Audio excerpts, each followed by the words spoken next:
पंजाब में 20 फरवरी को 117 विधानसभा सीटों के लिए मतदान की प्रक्रिया संपन्न हो गई है। मतदान के बाद अब चुनाव नतीजों का इंतजार है जो 10 मार्च को आने हैं। मतदान के बाद हर सियासी दल अपनी अपनी जीत के दावे कर रहा है, लेकिन 2017 की तुलना में अब की बार पिछले चुनाव की तुलना में 8% कम मतदान होने की वजह से सरकार को लेकर कयासों का दौर शुरू हो गया है। 2017 में जहां 77.40% मतदान हुआ था, वहीं इस दफे 70% मतदाता ही मतदान केंद्रों तक पहुंचे। राजनीति के जानकारों का कहना है कि सियासी दलों के दावे खोखले नजर आ रहे हैं। मतदान के रुझान और चुनाव विश्लेषकों की टिप्पणियों पर गौर करें तो पंजाब में त्रिशंकु विधानसभा के आसार नजर आ रहे हैं। असल चुनाव नतीजे तो 10 मार्च की तारीख ही बताएगी, लेकिन उससे पहले वोटिंग ट्रेंड को लेकर नतीजों के अनुमान लगाने का सिलसिला सा चल रहा है। पंजाब में क्यों बन सकती है त्रिशंकु विधानसभा और मतदान कम होने के लिए कौन से कारण जिम्मेदार हैं, ये जानने के लिए हमने पंजाब विश्वविद्यालय के institute for development and communication (PIDC) के निदेशक प्रोफेसर प्रमोद कुमार से बातचीत की। प्रोफेसर प्रमोद कुमार का कहना है कि 2017 की तुलना में इस दफे कम मतदान हुआ है। राजनीतिक पार्टियों की बड़ी चिंता साल 2017 में जीती गई सीटों पर हुए नुकसान को लेकर है। IDC के मुताबिक कांग्रेस, शिरोमणि अकाली दल और आम आदमी पार्टी ने 2017 में जिन सीटों पर जीत दर्ज की थी, वहां पर हर पार्टी को 5% से अधिक का नुकसान हुआ है। DIDC के निदेशक के मुताबिक मालवा क्षेत्र में कांग्रेस ने पिछली बार 40 सीटें जीती थी, लेकिन अब की बार उसे उन्हीं सीटों पर 5% से अधिक वोट का नुकसान होने के अनुमान है। आम आदमी पार्टी ने कुल 20 में से 18 सीटें इसी क्षेत्र से जीती थी। अब की बार उसे इन सीटों में से कम 14 सीटों पर 5% से अधिक नुकसान उठाना पड़ सकता है। इस क्षेत्र में शिरोमणि अकाली दल ने पिछली बार 8 सीटें जीती थी और उनमें से 7 सीटों पर वोट का नुकसान हो सकता है। क्या सूबे में त्रिशंकु विधानसभा के हैं आसार? प्रोफेसर प्रमोद कुमार के मुताबिक पंजाब विधानसभा चुनाव परिणाम का अनुमान लगाना एक राजनीतिक मिसएडवेंचर, दुर्गति साबित हो सकता है। वे कहते हैं, पंजाब में किसी एक जगह पर नहीं बल्कि 117 विधानसभा सीटों के लिए चुनाव हुए हैं।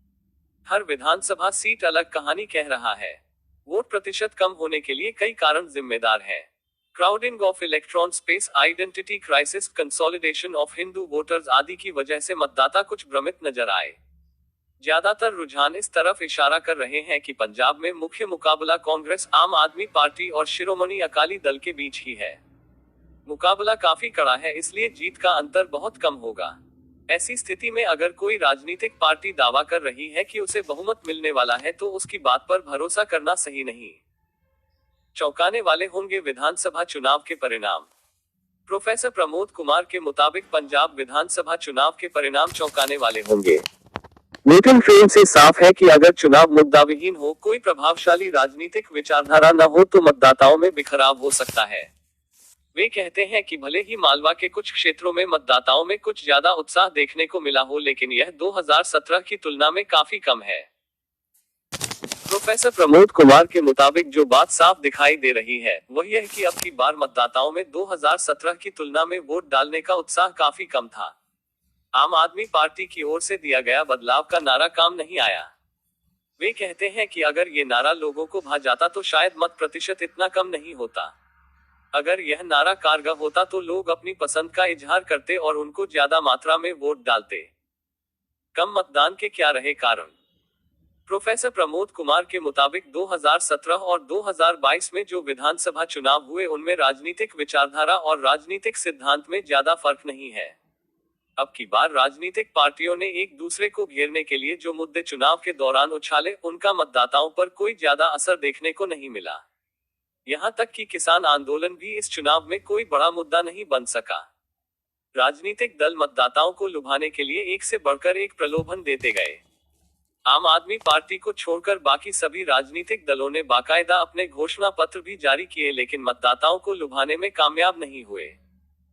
बहुकोणीय मुकाबलों ने बिगाड़ा खेल। प्रोफेसर प्रमोद कुमार के मुताबिक अब की बार चुनाव के मैदान में उम्मीदवार ज्यादा थे, जिसकी वजह से मैदान में भीड़ नजर आए। क्राउडिंग ऑफ इलेक्ट्रो स्पेस, यानी लोगों के पास विकल्प तो बहुत थे, लेकिन उनको उम्मीदवारों का चयन करने में दिक्कत हुई। पंजाब में 2017 में मतदान करने वाले करीब 8% लोगों ने वोट ही नहीं डाला। बहुकोणीय मुकाबलों ने भी सियासी दलों का खेल खराब किया है। वोट प्रतिशत गिरने का फायदा किसे? प्रोफेसर प्रमोद कुमार कहते हैं कि लगभग सभी पार्टियों को 2017 में जीती गई सीटों पर नुकसान हुआ है।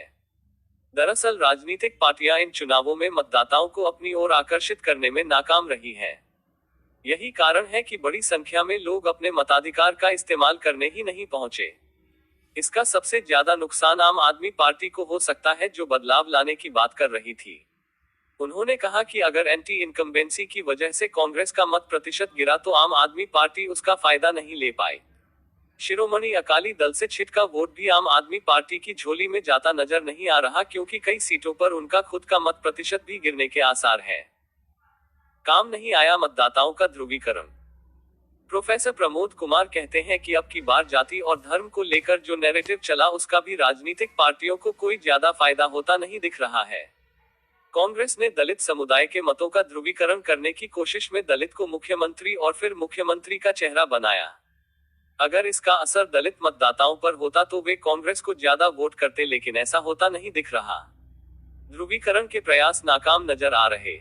हालांकि कांग्रेस को दलितों की एक उपजाति जिससे मुख्यमंत्री संबंध रखते हैं, उसका फायदा जरूर मिल सकता है।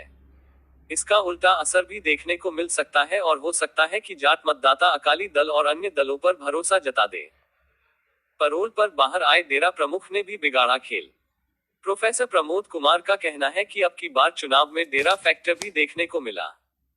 डेरा के ज्यादातर अनुयायी दलित हैं और इस समुदाय की कई उपजातियों से ताल्लुक रखते हैं। डेरा के प्रभाव के चलते इस समुदाय के मतदाताओं का काफी हद तक ध्रुवीकरण हुआ। इसका फायदा भारतीय जनता पार्टी और शिरोमणि अकाली दल को होता नजर आ रहा है, लेकिन फिर भी डेरा के अनुयायियों का ध्रुवीकरण नहीं हो सका। इस समुदाय के मतदाता कई कारणों से विभाजित रहे। चरणजीत चन्नी भी दलितों के एक वर्ग को ही प्रभावित कर सके। आइडेंटिटी क्राइसिस यानी मुद्दों का टकराव। प्रोफेसर प्रमोद कुमार ने कहा कि चुनाव के नजदीक विपक्षी पार्टियों ने खालिस्तान के मुद्दे पर आम आदमी पार्टी को घेरने की कोशिश की। हालांकि इस मुद्दे को उठाने का कोई व्यापक असर देखने को नहीं मिला, लेकिन सुरक्षा को लेकर इस विवाद की वजह से हिंदू समुदाय से ताल्लुक रखने वाले मतदाताओं का ध्रुवीकरण करने की कोशिश जरूर हुई। बीजेपी को इसकी वजह से राजनीतिक फायदा हो सकता है। उन्होंने दीप सिद्धू को खालिस्तानी विचारधारा का समर्थक बताया और कहा कि दीप की एक आम आदमी पार्टी विरोधी अपील के बाद कई इलाकों के सिख मतदाता प्रभावित हुए और दूसरे दलों के पक्ष में मतदान किया। प्रोफेसर प्रमोद कुमार ने यह भी कहा कि हिंदुओं से जुड़े कुछ मसले उछालकर बीजेपी इनका वोट पाने में कामयाब होती नजर आ रही है। पंजाब की कुल जनसंख्या की 38.49% आबादी हिंदू है।